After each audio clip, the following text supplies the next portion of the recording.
सुना।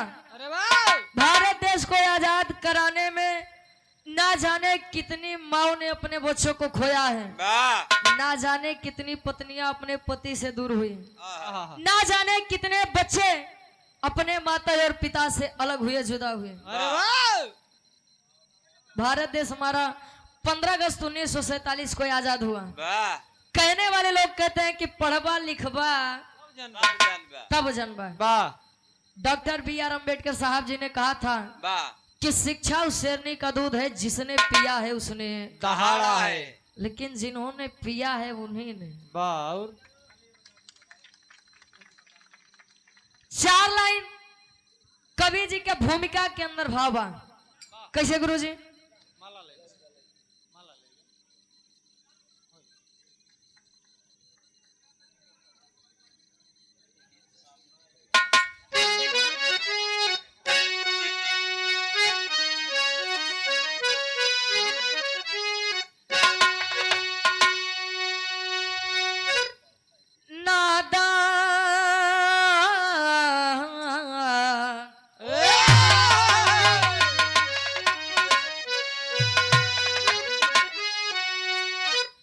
अरे नादान पंछी को उन्मुक्त उड़ने दो,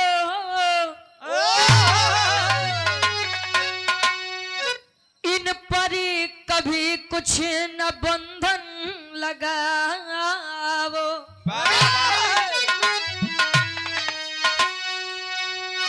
हो ना सका जो स्वयं से कभी भी, वही ख्वाहिशे तुम न इन पर उड़ाओ।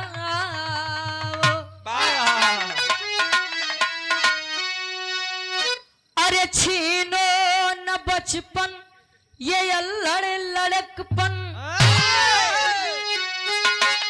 अरे सुंदरतम जीवन के पल ना मिटाओ।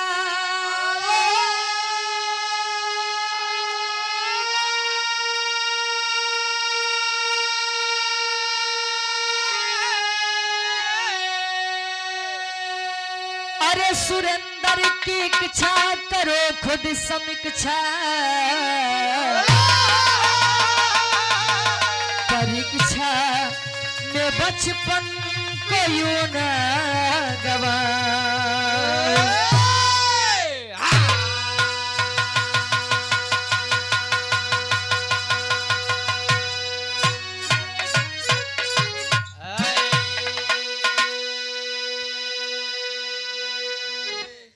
युवा दिलों की धड़कन, हृदय के गार्जियन जी आप अरविंद शर्मा जी, पूर्व BDC साहब, 100 रुपए का महान आशीर्वाद, आशीर्वाद के साथ रहे।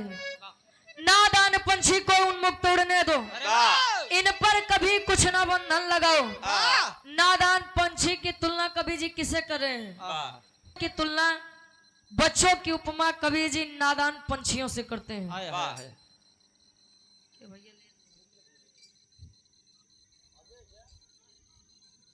जंक्शन कोचिंग कोटा सेंटर क्यों? डॉक्टरी और इंजीनियरिंग लाइन के लिए सबसे बड़ा कोचिंग हब कोटा है, जो कि राजस्थान में है।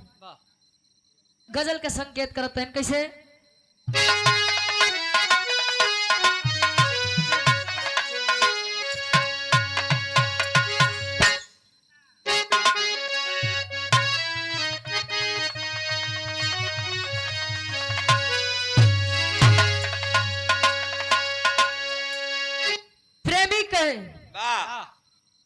अरे अखिया लड़ल बजब से,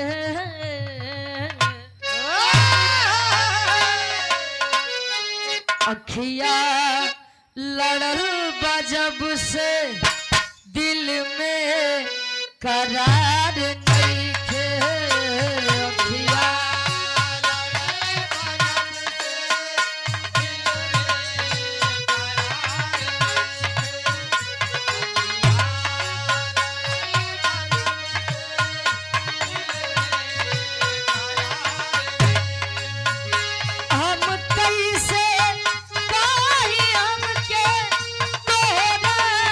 से प्यार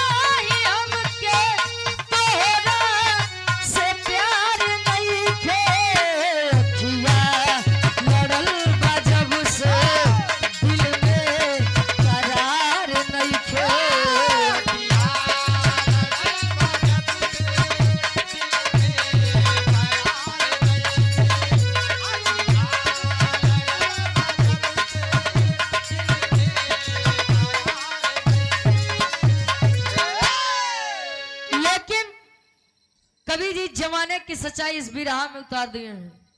आज के समय में दशा का बाप विद्यार्थी के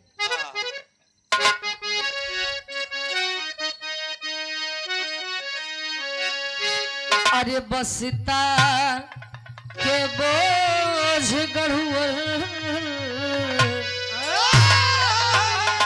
बसता के बोझ गढ़ुअर बचपन दबा गइल बा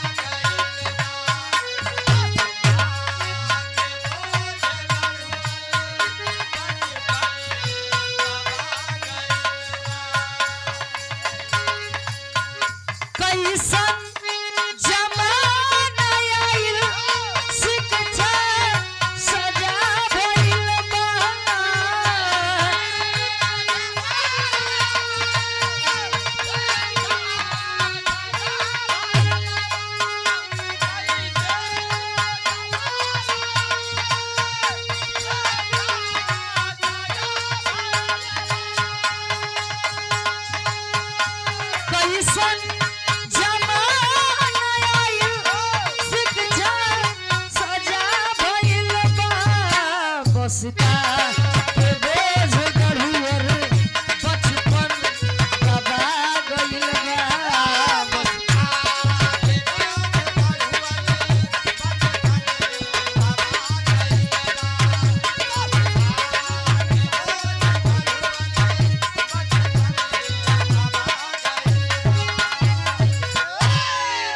और आप हृदय के गार्जियन जी आप सुनील प्रधान जी के सम्मान में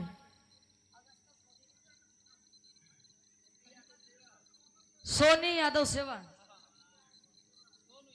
अच्छा सोनू यादव सेवक जी गार्जियन जी के द्वारा 100 रुपए का महान आशीर्वाद। कैसन जमाना आयल शिक्षा सजा भइल बा अब बसता के बोझ गढ़ुअर बचपन दबा गइल बा। शिक्षा से ही संभव है लेकिन शिक्षा आज के समय में ना जाने कितने इन नादान बच्चों की जान का कारण बना है। एक कवि जी बिरहा में बताइए बिरहा में कवि जी सिद्ध करी है। बिरहा के कहानी के शुरुआत यहीं से बा।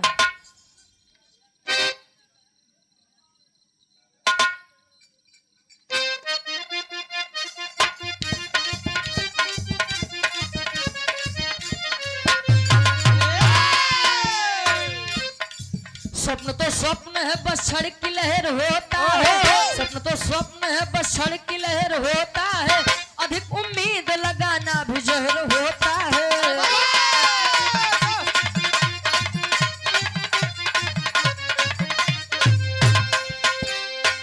पुष्प खिलने तो महक हर दिशा में व्यापेगा पुष्प खिलने तो महक हर दिशा में व्यापेगा उन्मुक्त उड़ने दो पंछी गगन को नापेगा।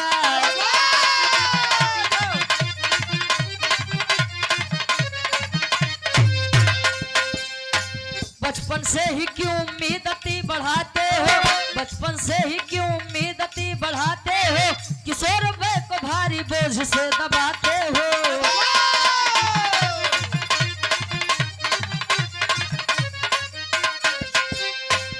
ABCD टेबल में दबी किलकारी है ABCD टेबल में दबी किलकारी है अल्फा बीटा अब किशोरी युवा पे भारी है।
स्वप्न है बस क्षण की लहर होता है अधिक उम्मीद लगाना भी जहर होता है। ओहो कहा जाता है जहां पर यति आ जाए अत्र सर्वत्र वर्जते, वाह अति का भला न धूप, अति का भला न हाँ बस।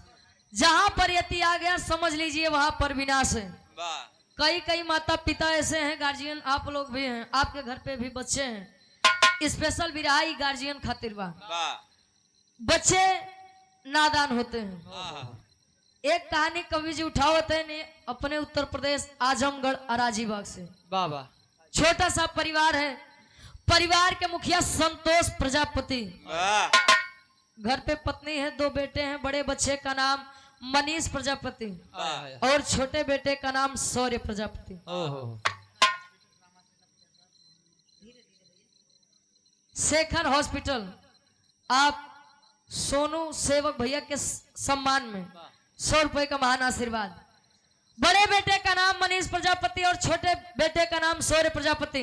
वाह संतोष प्रजापति जी ट्रेवल एजेंसी के मालिक थे। अरे वाह धीरे धीरे वह समय आया कि मनीष प्रजापति बड़ा बेटा जब 10वीं की परीक्षा को पास हुआ, वाह परीक्षा को जब पास हुआ तो आज पिता बच्चे को खुशी से गले से लगाए, गले से लगाए। आज पिता को बच्चे के अंदर अपना स्वप्न दिख रहा है। वाह कहें बेटा फिर से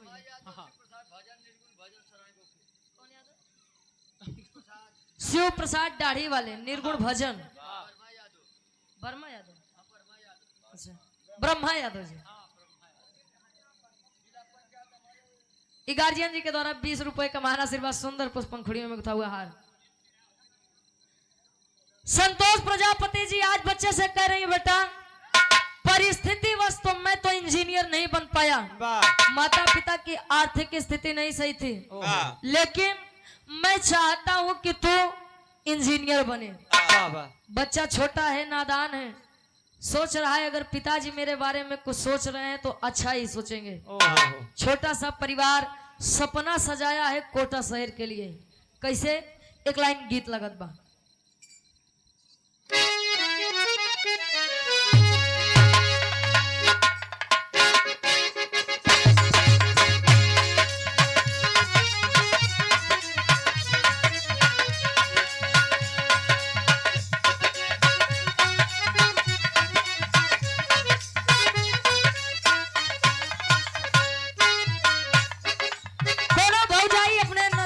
मजाक करे, अरे वाह ननद और भौजाई के रिश्ता बड़ा बेजोड़ होते। अगर इनके दूजनी में बने तब दादा आना बने तब इंडिया पाकिस्तान भौजाई अपने ननद से मजाक करे। कैसे? सोनवा के लाकिटिया हो सिकड़िया नु हो,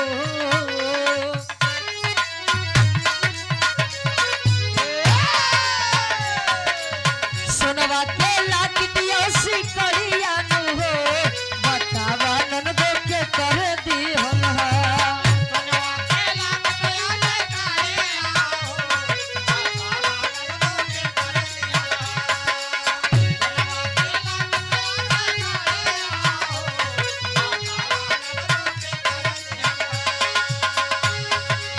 सोनवा के लाकिटिया सिकड़िया नु हो, बतावा ननदो के कर दी हम हा। दोनों गलिया पे काटे के निशानिया हो, बतावा चुम्मा के कर ली हम हा।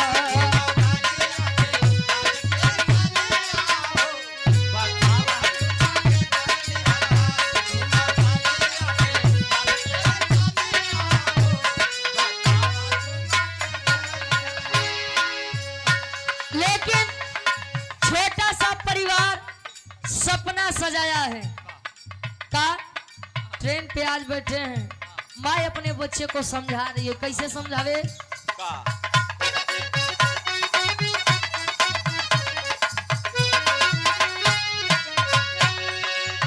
पहले मनीष तैयारिया नु हो,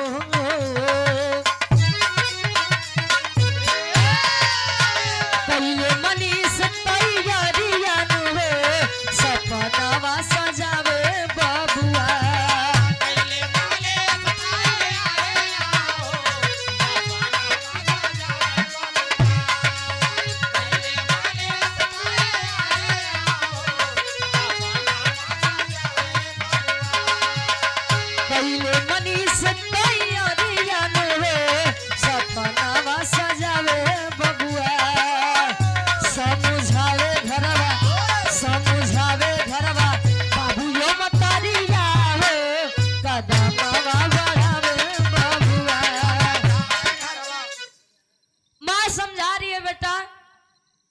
ले तो चल रहे हैं तुझे हम, लेकिन अभी तू नादान है, छोटा है, बच्चा है। आय हाय हाय बुरी संगत से दूर रहना, वाह मांस मछली मदिरा से दूर रहना। वाह माई अपने उ लइका के समझावत बा। आज सपना लेकर वो छोटा सा परिवार कोटा शहर में आया है। आहा एडमिशन करवाए पिताजी। इंजीनियरिंग करने के लिए पहले जेई क्वालिफाई करना पड़ता है। वाह अब यार आया, एडमिशन करवा दिए वाह फाउंडेशन कोर्स के लिए। फाउंडेशन कोर्स का मतलब यह होता है कि बच्चा प्रतिस्पर्धी परीक्षा और साथ ही साथ 11वीं और 12वीं की भी पढ़ाई आगे पूरी करेगा। वाह 2-4 दिन 10 दिन माता पिता रह के चले आए। बेटा हॉस्टल में रह रहा है, कोचिंग जाता है। कोचिंग का नियम था कि हफ्ते में 3 बार टेस्ट होगा और मनीष के जो एक प्राप्त अंक आने चाहिए, जो एक अच्छे नंबर आने चाहिए इंजीनियरिंग के लिए, वह नंबर नहीं आ रहे थे। या तरफ शिक्षक से दबाव पड़े और उस तरफ माता और पिता का दबाव पड़े। माता और पिता की सबसे बड़ी कमी तो यही होती है, बेटा हो चाहे बेटी, एक ही बात, बच्चा हमारे सर की पगड़ी झुकनी नहीं चाहिए। मेरी इज्जत तुम्हारे हाथ में है। यही गलती माता और पिता कर जाते हैं। उन छोट के लड़का के मन के दशा का बा कभी जीवता होते हैं।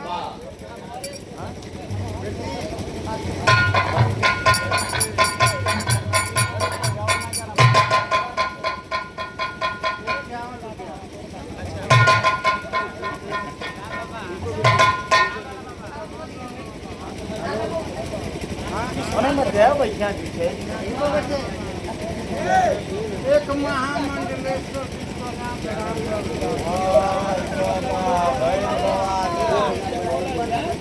और आप मिलेंगे गार्जियन जी।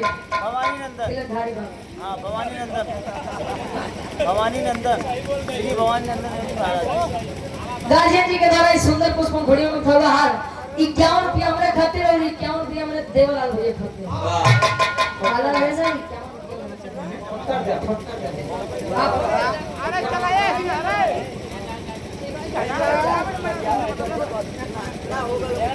जा जा बाबू अच्छा एवरा एवरा तेरी तेरी की भाव में कभी लिखा था इनका।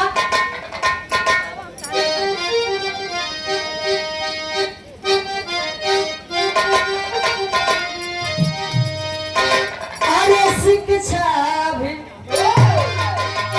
अब हथियारी हो गई। अरे शिक्षा भी अब हथियारी।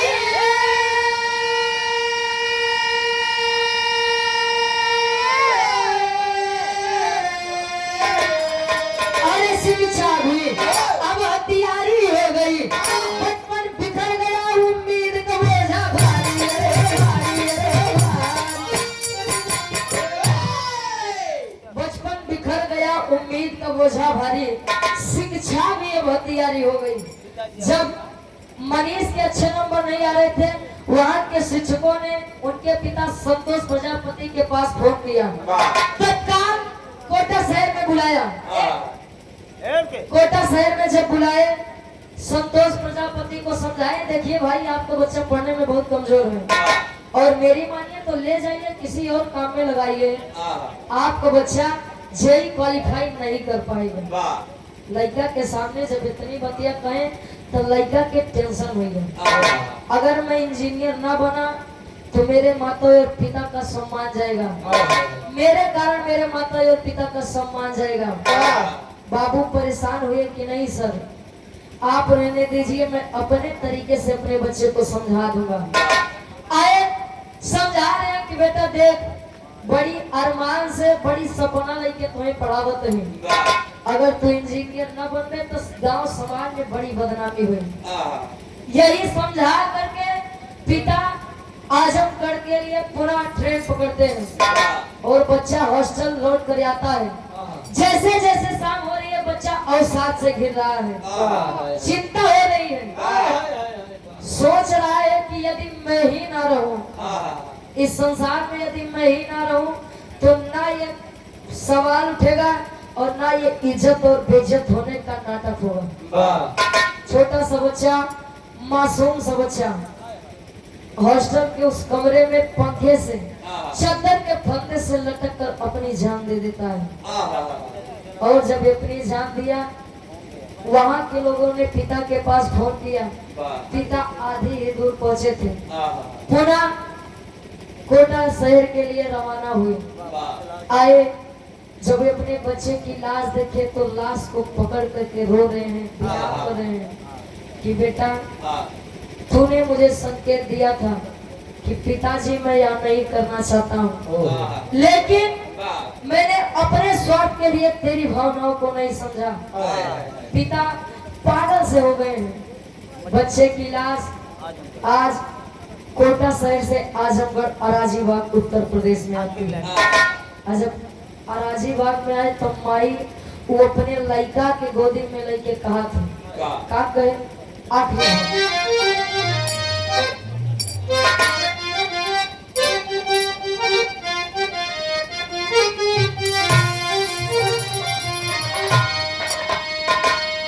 उस बेबस लाचार माँ की स्थिति है।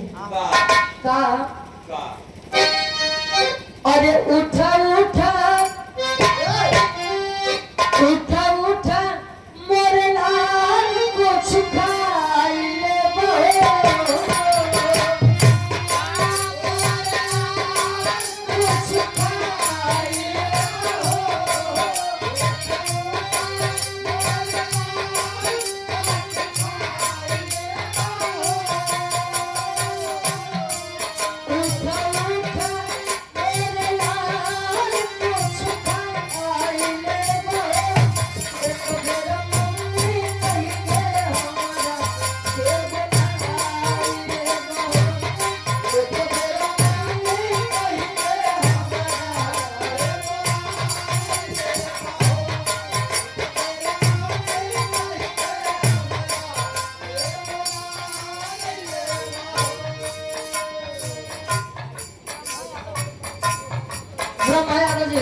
भैया जी के द्वारा 51 रुपए का महान आशीर्वाद। माँ रो रही है कि बेटा अगर मुझे पता होता कि ये इंजीनियरिंग का था, ये हम लोगों का सपना तुझे हम लोगों से दूर कर देगा, तो मैं कभी तुझे अपने से दूर न करती। कहे जानी ले हम नहीं जाना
रो रही है, पिता रो रहे हैं, छोटा भाई शौर्य रो रहा है, पूरा गांव और समाज रो रहा है। समाज और परिवार के लिए एक सीख है।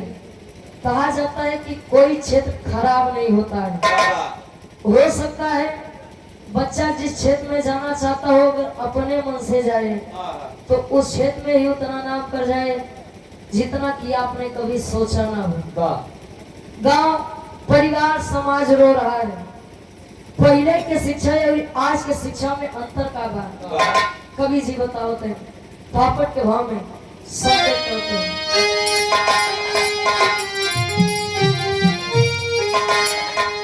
पहले के शिक्षा रहल महान ज्ञान गुरु सागर हो। अरे पहले के शिक्षा रहल महान ज्ञान गुरु सागर हो। आज खुलल बा शिक्षा के दुकान ज्ञान गुरु सागर हो।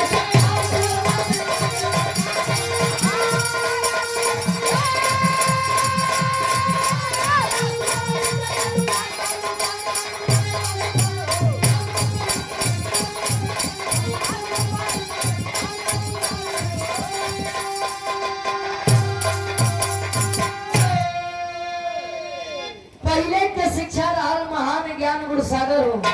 और आज खुलल बा शिक्षक के दुकान ज्ञान गुरु सागर हो। पहले के गुरु दक्षिणा तब लेंगे जब शिष्य कोनो लायक हो जाए। और आज के समय में स्कूल ज्वाइन कैला बस। आज के समय में स्कूल से ज्यादा तो कोचिंग ज्यादा जरूरी बन। कोचिंग में जाया 2-4 महीना के यदि फीस बाकी हो जाए लड़के के आवे कुछ न बोला बन। लेकिन बेटवा तो 2 महीना के फीस नहीं जमा बन। पहले ओका जमा करा ओकरे बाद स्कूल आया नहीं तो जी। इसीलिए कहा गया है कि पहले और आज के शिक्षा में अंतर हो गया है। आज के समय में सभी माता और पिता अपने बच्चों को अच्छी से अच्छी शिक्षा देना चाहते हैं। लेकिन किताबी कीड़ा बनने से कुछ नहीं होगा भैया। बस किताब में जितना लिखा हुआ उतने रटे से कुछ मिले वाला है। कुछ अपने से भी अध्ययन करिए। आधा के भाव में कवि जी प्रमाण देते हैं इस संतोष प्रजापति के जैसा न जाने कितने परिवार इसी चीज के शिकार हुए हैं। कौन चीज के?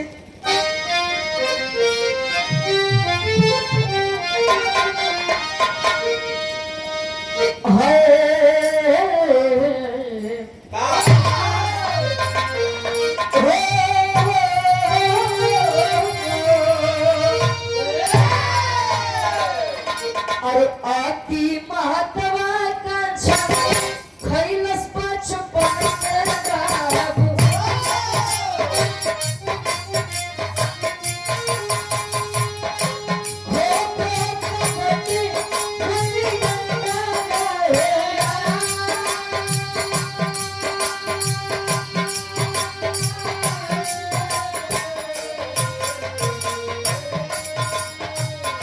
Alpha beta sine theta pi था गोरस में बाबू।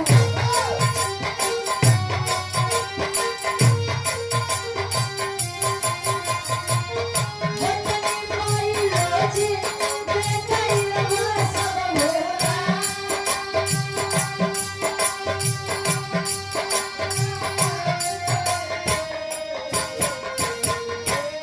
अति महत्वाकांक्षा खैलस बचपन के बाबू।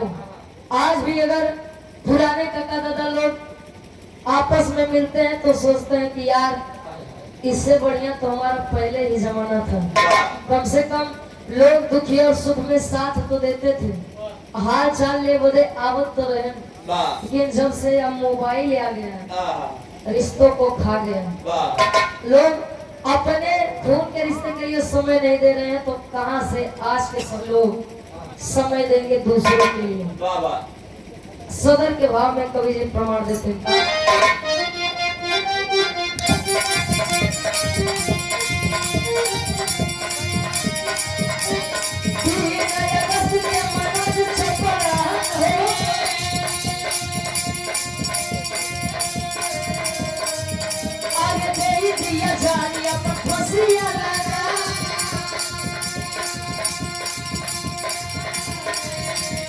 बिहार के भवन सरी चराची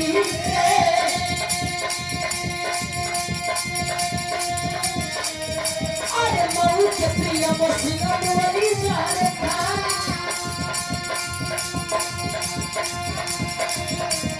2015 में 18 दिए जटा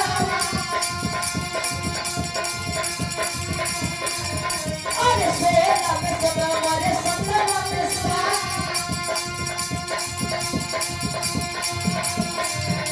अरे 18 में 20 मरे अरे नहीं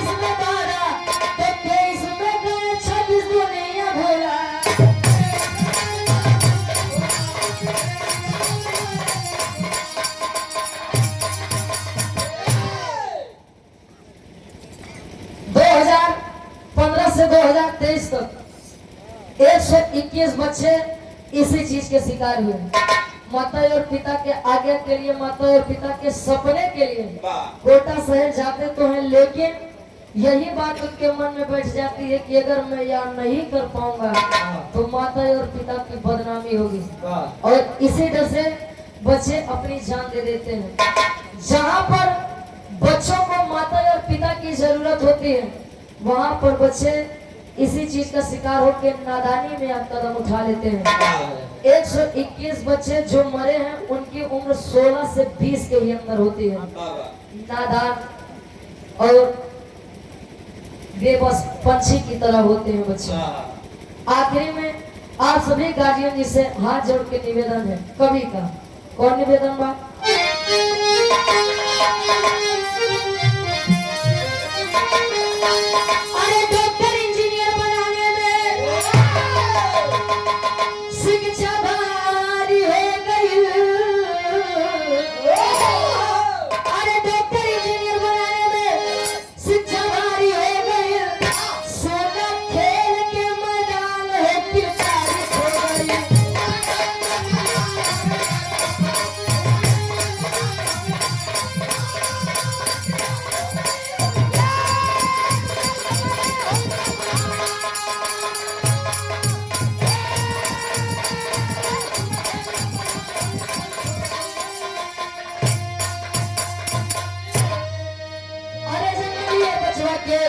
What do you सिखाने हो?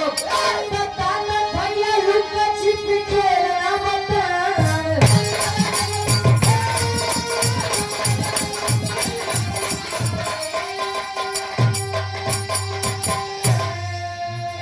अरे मोबाइल गेम में सारी जिम्मेदारी खो गई, सोना खेल के मैदान में किरदारी खो गई।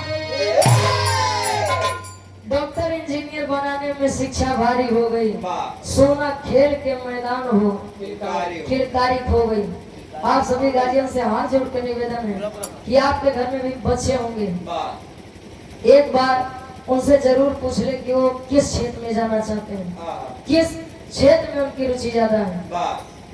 ध्यान जिस तरफ ज्यादा हो बच्चे को उसी लाइन में भेजें, नहीं तो जो माता पिता अपने बच्चों के साथ अपना स्वप्न उनके ऊपर थोपते हैं, उन्हीं माता और पिता से उनके बच्चे दूर हो जाते हैं।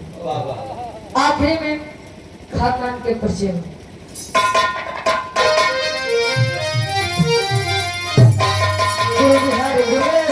मत छीनो बचपन की लाली,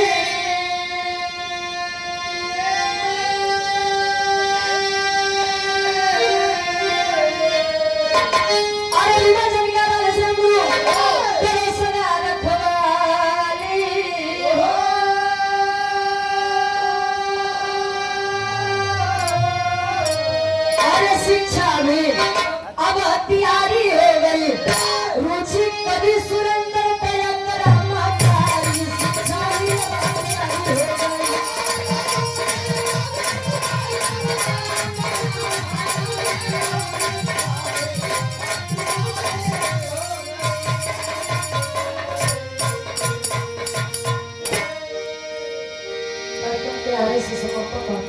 गाँव बजाओ कार सुनने में कोनो भी गलती का सबूत दोनों कलाकारों से आप लोग यहाँ पर लड़कियां बच्चा समझ के माफ करें।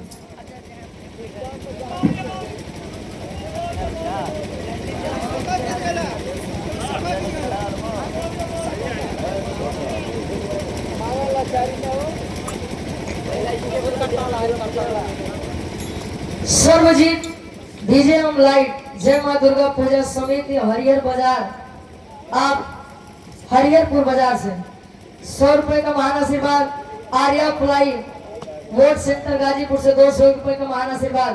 आकाश फ्लावर डेकोरेशन पूरी कमेटी की ओर से 100 रुपए का महान आशीर्वाद। जय